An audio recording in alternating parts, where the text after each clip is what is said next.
सुंदरकांड में एक बहुत ही सुंदर प्रसंग है। मैं ना होता तो क्या होता।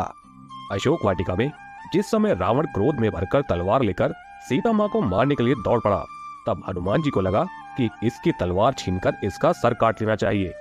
किंतु अगले ही क्षण उन्होंने देखा मंदोदरी ने रावण का हाथ पकड़ लिया।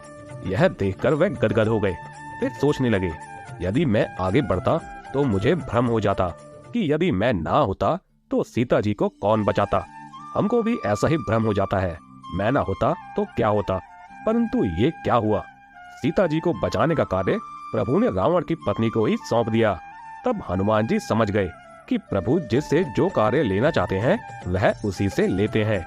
आगे चलकर जब त्रिजटा ने कहा कि लंका में बंदर आया हुआ है और वह लंका जलाएगा, तो हनुमान जी बड़ी चिंता में पड़ गए कि प्रभु ने तो लंका जलाने के लिए कहा ही नहीं है, और त्रिजटा कह रही है कि उन्होंने स्वप्न में देखा है एक वानर ने लंका जलाई है, अब उन्हें क्या करना चाहिए। जो प्रभु इच्छा। जब रावण के सैनिक तलवार लेकर हनुमान जी को मारने के लिए दौड़े, तो हनुमान ने अपने को बचाने के लिए तनिक भी चेष्टा नहीं की।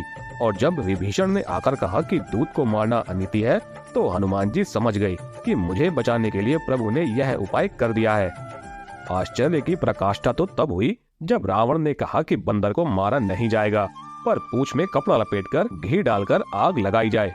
तो हनुमान जी सोचने लगे कि लंका वाली त्रिजटा की बात सच थी, वरना लंका को जलाने के लिए मैं कहां से घी, तेल, कपड़ा लाता और कहां आग ढूंढता। पर वह प्रबंध भी आपने रावण से करा दिया।